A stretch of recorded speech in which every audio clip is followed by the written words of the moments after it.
Hello, good day. Welcome back to another math video. This day we'll be talking about solving quadratic equations using these two methods, extracting the square roots and by factoring. To start, we'll try to recall that a quadratic equation has a standard form of ax squared plus bx plus c is equal to 0, where a, b, and c are called the coefficients. Now also remember that a can never be 0, b and c can be 0, but again, a can never be 0. So we'll have some guidelines. First is to isolate the quadratic term to the right-hand side or left-hand side of our equation. It's up to us or it's up to you. Second is to extract the square root of both sides of the equation. So to better understand these concepts, we'll have some examples. Example 1. Find the roots of a squared is equal to 64. Again, first step is to isolate a squared to the left-hand side or right-hand side of the equation, which is, in this example, is already given. So we'll proceed to step number 2,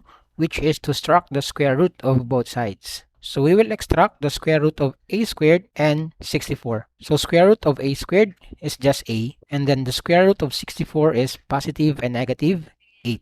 So therefore, our solutions are 8 and negative 8. Example 2. We have x squared minus 36 is equal to 0. So again, first step is isolate the quadratic term to the left-hand side or right-hand side of our equation. So in this example, we will have x squared is equal to 36. So we will extract now the square roots of x squared and 36. So we have square root of x squared is just x, and the square root of 36 is positive negative 6. So therefore, our solutions are 6 and negative 6. Third example, so we have the quantity of x plus 1 squared minus 25 is equal to 0. So step number 1, isolate the quadratic term. So we will have quantity of x plus 1 squared is equal to 25. Extract the square root of both sides. We will have square root of the quantity of x plus 1 squared and the square root of 25. Simplify this one. We will have x plus 1 is equal to plus minus 5. Solve for x. So we have x is equal to 5 minus 1. That will give us 4. And then we have x is equal to negative 5 minus 1 will give us negative 6. We can actually plug these values to our equation for checking. So that's it for the extracting the square root method. Next, we're gonna have the factoring method. So example number 4. We have negative 5x times the quantity of x minus 7 is equal to 0. First thing to do is equate each term to 0. So we will have negative 5x is equal to 0, and the quantity of x minus 7 is equal to 0. So negative 5x is equal to 0 will give you x is equal to 0. The quantity of x minus 7 is equal to 0 will give you positive 7.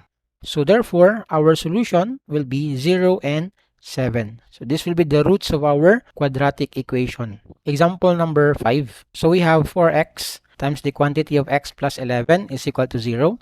Again, step number 1, equate each term to 0. So we have 4x is equal to 0 and x plus 11 is equal to 0. We will solve for x is equal to 0 first. So we will have divide both sides by 4. That will give us 0 as the value of x. Now, we'll have x plus 11. Subtract negative 11 both sides. So we will have x plus 11 minus 11 is equal to 0 minus 11.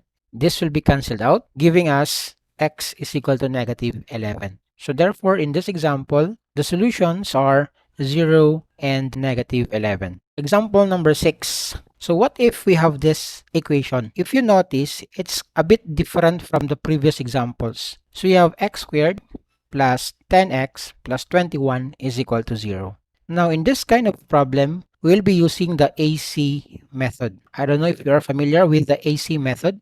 AC method is just telling us to identify our A, B, and C. So in this example, our A is 1, our B is 10, our C is 21.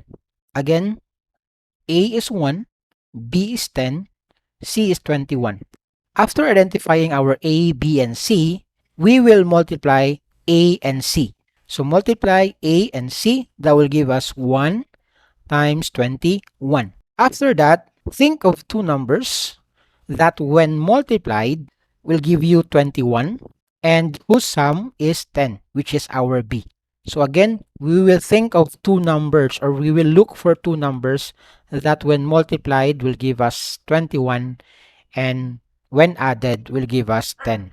So to do that, we will list down the factors of 21.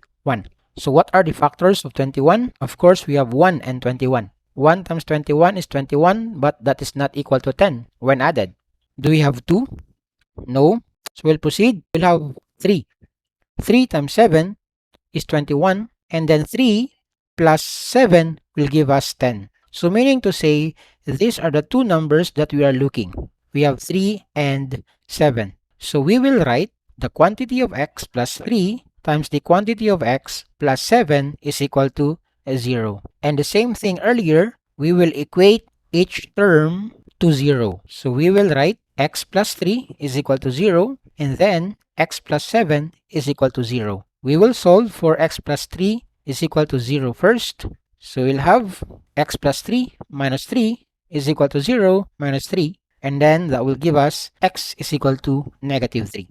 What about x plus 7 is equal to 0? So same process. We have x plus 7 minus 7 is equal to 0 minus 7. And that will give us x is equal to negative 7. Maybe you might be asking, why do we need to subtract negative 3 and negative 7 to the left-hand side and right-hand side of the equation? The main reason why we subtracted negative 7 is to isolate the variable, which is x. Or maybe you have heard the term transposition. But again, behind the term transposition, this is the mathematical concept behind that one, the rule of equality.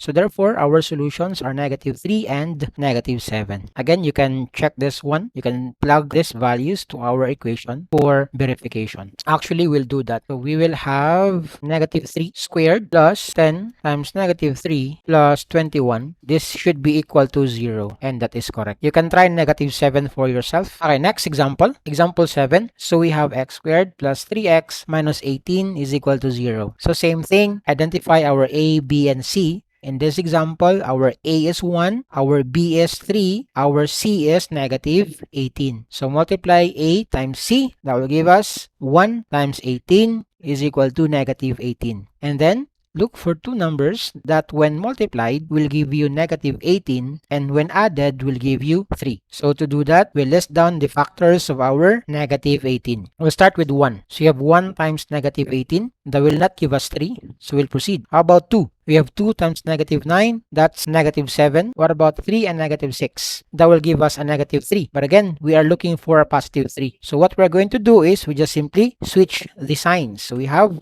negative 3 and a positive 6. Negative 3 plus 6 will give us 3. So this will be the numbers that we are looking. After that, we will write quantity of x minus 3 times the quantity of x plus 6 is equal to 0. Equate each term to 0. We will have x minus 3 is equal to 0. X plus 6 is equal to 0. Solve for x minus 3 is equal to 0. That will give us a positive 3. Solve for x plus 6 is equal to 0. That will give us a negative 6. So therefore, our solutions are 3 and a negative 6. And again, we'll check that one. So we will verify our answer using our calculator. So we will have, we're gonna make use of negative 6. We have negative 6 squared plus 3 times negative 6 minus 18 should give us 0 as our answer. So our solutions are correct. You can try positive 3 for yourself. Example 8. What if we have this kind of equation? If you notice, the value of a is no longer 1. In this example, we have 2. Other equations, it can be 5, 3, 7, or any number. So what are we going to do? So actually the same thing. Identify our a, our b, and our c. Our a is 2, our b is 5, our c is negative 12. So multiply a times c. That will give us 2 times negative 12 is equal to negative 24. So think of two numbers that when multiplied will give you negative 24 and when added will give you 5. Again, to do that, we will list down the factors of our negative 24. We'll start with 1. So we have 1 times negative 24. That will not give us 5.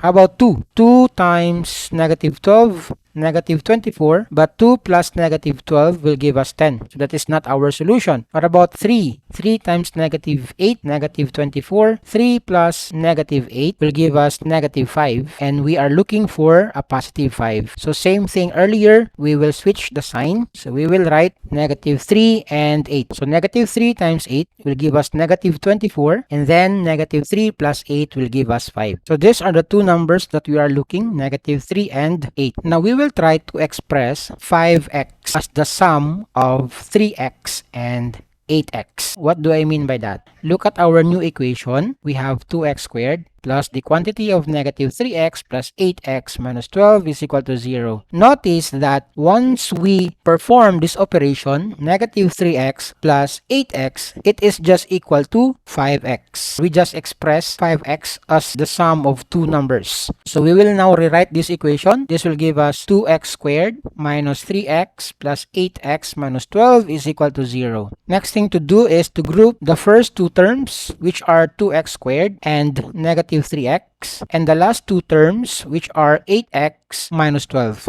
So we will have 2x squared minus 3x. We will group them together, and then we have 8x minus 12. Now look at 2x squared minus 3x. What is the common factor of these two terms? The same with 8x minus 2.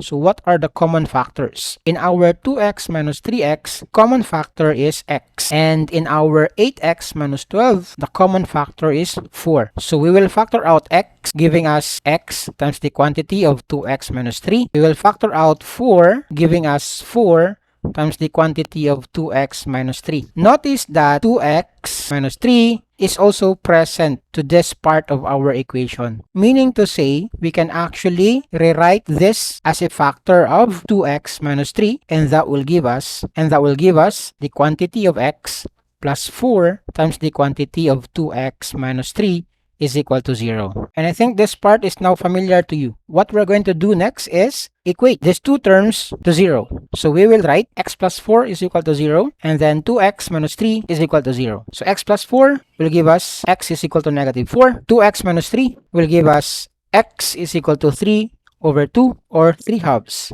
So therefore our solutions are negative 4 and 3 over 2. So we will check this one using our calculator. So we will have 2 times negative 4 squared plus 5 times negative 4 minus 12. This is equal to 0. And our solution is correct.